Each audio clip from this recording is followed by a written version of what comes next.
revient des Kikwit où il a aussi fait un bain de foule. Bain de foule, il a réuni des gens. Union des nationalistes révolutionnaires. Louis-France Kouzikissa, bienvenue. Merci beaucoup. Vous avez plusieurs casquettes, la Union nationaliste. Vous êtes aussi à la tête d'un mouvement de... victime de l'état de droit. Voilà, victime de l'état de droit, porte-parole. Il y a des gens que vous formez. Donc école des communicateurs. Voilà, école des communicateurs. Vous êtes aussi directeur général d'une chaîne aussi, de la place ML13. Vous avez plusieurs casquettes, Louis-France. Et en plus, vous avez moins de 30 ans. Oui, moins de 30 ans. Je ne peux pas encore totaliser 30 ans. Il faut rappeler, Jean-David, que les ambitions que nous devons avoir pour notre pays ne doivent pas être mesurées. C'est-à-dire que nous sommes préparés. Nous, par exemple, la nouvelle génération, nous devons être préparés à faire les choses autrement. Ce n'est pas question de s'improviser. Un matin, vous vous retrouvez président. Un matin, vous vous retrouvez président de l'Assemblée nationale, président du Sénat, sans préalablement que vous ne soyez préparés. Et les conséquences, ce sont des gens que vous gérez.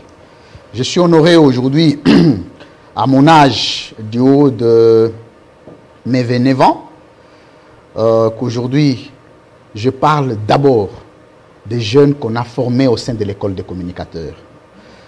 Plusieurs jeunes, plus de 4 000, 5 000 jeunes font la fierté de la République aujourd'hui.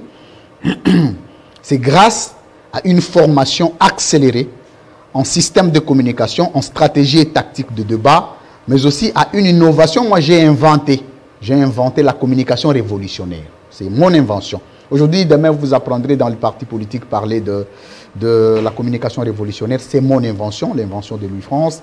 On a écrit tout un ouvrage dessus.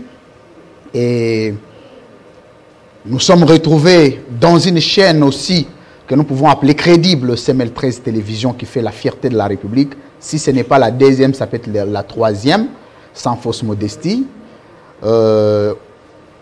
Victime de l'état des droits. Vous l'êtes, je l'avais expliqué ici. Les Congolais sont victimes de l'état des droits.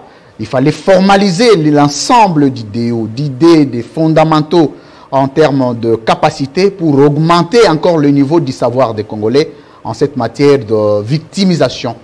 Et là, nous sommes maintenant à l'hypothèse d'un parti politique. Je voudrais au passage saluer le leadership et la capacité managériale de Maître Pascal Niembo Muyumba, parce que ce sont sous le leadership que j'évolue. Vous savez, on ne peut pas servir des maîtres. Moi, je n'ai qu'un seul maître, il s'appelle Pascal Niembo. Tout ce que je fais, c'est sous son encadrement. Donc, sous son... Union des nationalistes. Donc, révolutionnaire. Voilà. Mais en fait, vous, pourquoi former, implanter de parti alors qu'à RDC, il y en a autant? Peut-être aller dans le sens de l'entrepreneuriat, comme vous l'avez fait avec CML13 Télévision, parce que parti, c'est trop. Très bien. Vous savez, Jean-David Kilolo, devant un problème, il faut une solution. Devant un mot, il faut un remède. Vous ne pouvez pas penser résoudre les problèmes des Congolais tout en ciblant qu'une seule sphère de la vie. Il faut diversifier les choses. Il y a beaucoup de partis politiques, on vous a parlé ici des partis sociaux, démocrates qui sont au pouvoir. Là, oui, IDPS. Mais vous avez le bilan. 37 ans au pouvoir. Hein? Si, et 37 ans dans l'opposition, aujourd'hui. 37 ans dans l'opposition, mais on va vous dire par le PAM que nous avons atteint plus de 80% des taux de malnutrie en RDC. Pour un parti socialiste, on devrait démissionner.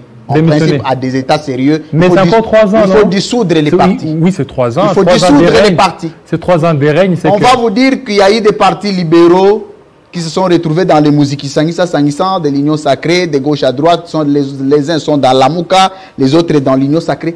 On n'a jamais, d'abord, on n'a jamais des partis de gauche et des partis de droite en RDC. Il n'y en a pas. Il y a que des partis. Les partis sont nés pour que les leaders se positionnent politiquement. Et c'est comme ça que tu comprendras que dès qu'un leader est déconnecté du mangeoire, il fait des bruits. Il crée même des communicateurs. Vous apprendrez dans les médias, il y a des communicateurs de gauche à droite.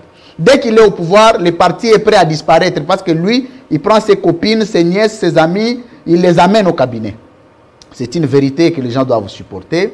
Mais nous avions fait une exception. Pascal Niembo Muyumba a réfléchi parce que nous sommes des révolutionnaires. c'est le premier parti de la révolution en RDC. La première particularité. Premier parti de la révolution. Pourquoi la révolution? Parce que notre pays ne peut trouver de solution actuellement que par la révolution. Quel genre de révolution? Parce que quand on voit dire révolution, on voit peut-être à la prise d'armes, révolution. Révolution, vous voulez la rue? La révolution est différente de la rébellion. Dans un État démocratique, où les bases constitutionnalisées sont déjà fondées, où les bases juridiques sont déjà fondées sur les fonctionnalités juridiques de l'État, on ne peut plus parler d'une rébellion.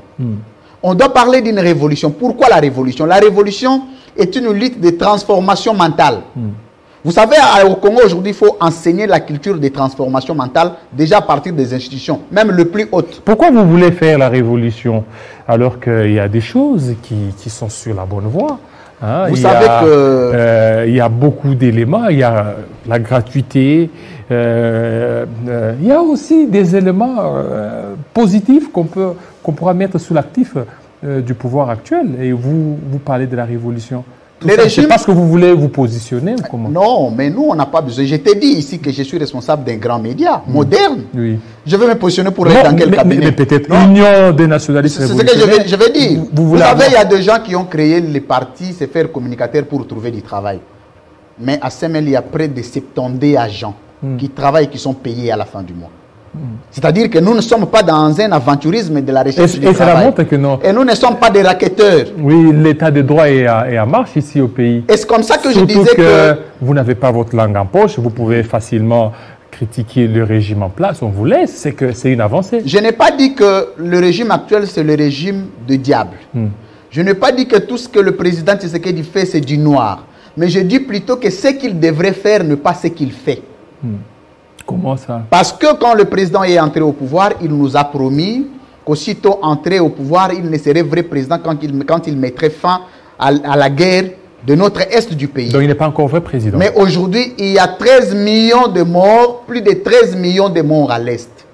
Vous et moi avions appris le syllogisme en logique formelle, n'en déplaise à ceux qui pensent que la politique, il faut la mener de la manière qu'on veut. Si la guerre à l'Est n'est pas terminée, donc il n'est pas le vrai président.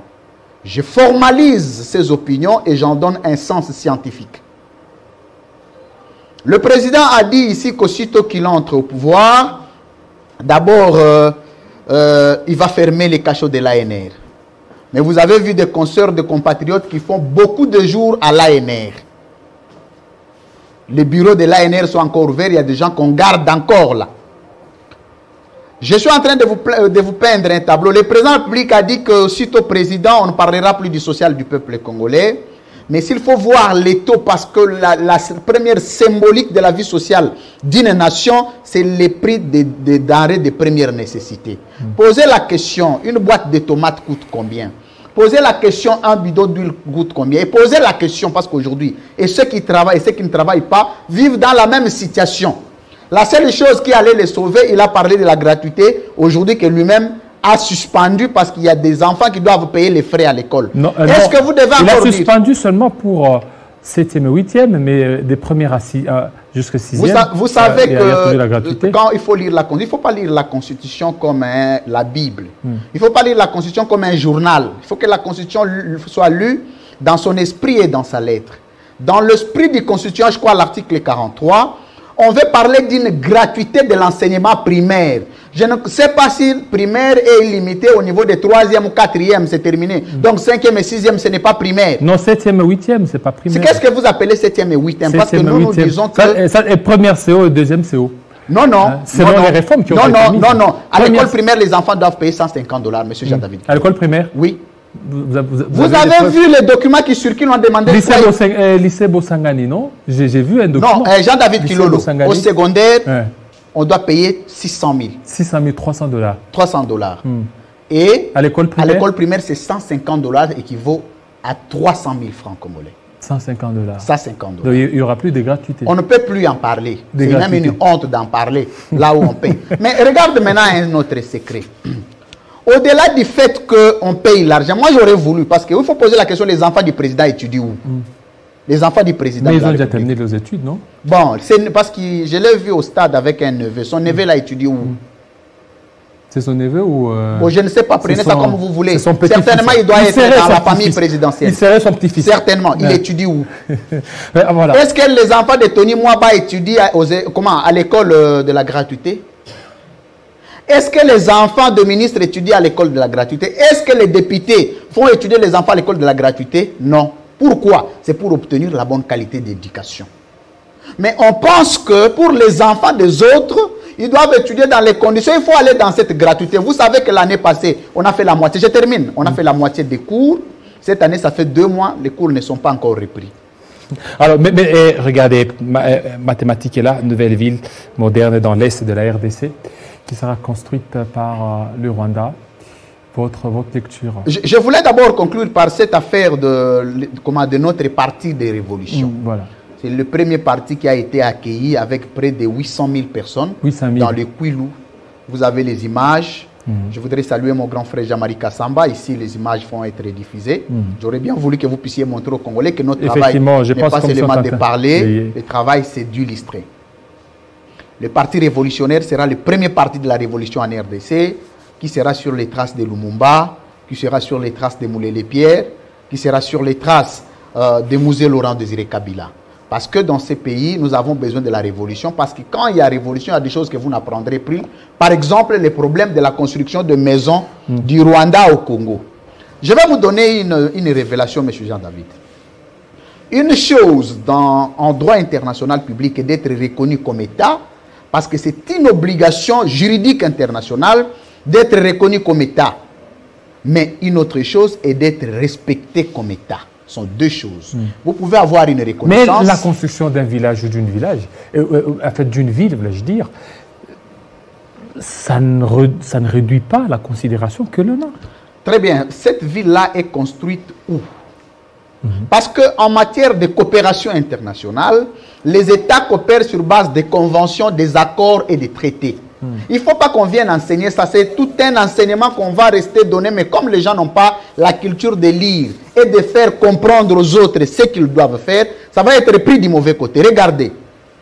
Pour que le Congo et l'autre pays coopèrent, il faut que, le deux gouvernements siègent à travers l'Assemblée nationale quand il s'agit de la ratification d'un accord ou d'un traité pour examiner les contours.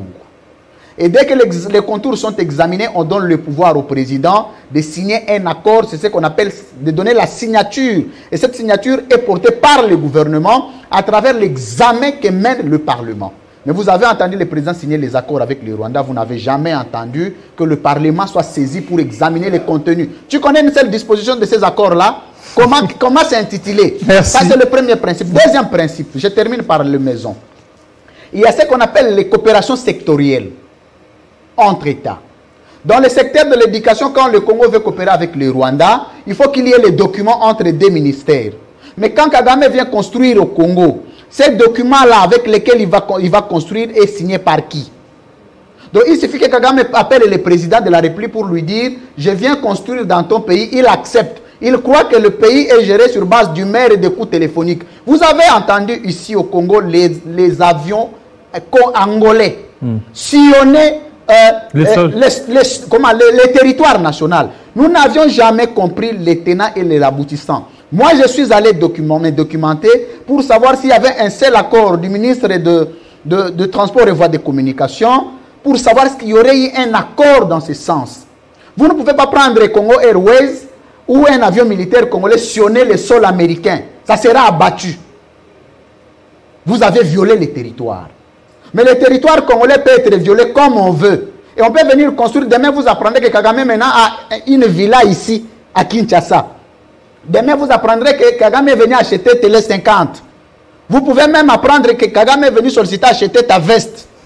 Donc, dans ces pays, on ne peut plus rien dire parce qu'il y a des gens qui prétendent tout connaître et nous en sommes victimes. Voilà pourquoi nous avions créé INER sous le leadership de Maître Pascal Niembo Muyumba, de manière à ce que certaines questions d'État ne soient plus récurrentes, je voulais dire, par exemple des questions d'honneur, de dignité du peuple congolais ne soient plus bradées, parce qu'aujourd'hui, comment les Rwandais nous regardent? Nous regardent comme des chiots, nous regardent comme des enfants, nous regardent comme des singes, parce que nous-mêmes, nous ne savons pas nous assumer comme État Et l'UNER appelle tous les Congolais à adhérer très massivement parce que la lutte dont Birago Diop a dit, la lutte acharnée constitue le seul et l'unique moyen pour servir les idéaux du changement. C'est à l'UNER. Je crois que le président Plik a montré toutes les limites de gestion. Le régime actuel nous a montré toutes les limites de gestion. Il est venu le temps que le peuple congolais en 2023 voie comment récupérer les pouvoirs, donner à quelqu'un d'autre de plus compétent. Voilà, merci beaucoup. Merci beaucoup, Jean-David. Je crois que j'ai été clair. Non, ça va. Il n'y a pas d'interprétation. Voilà, dynamique génération consciente.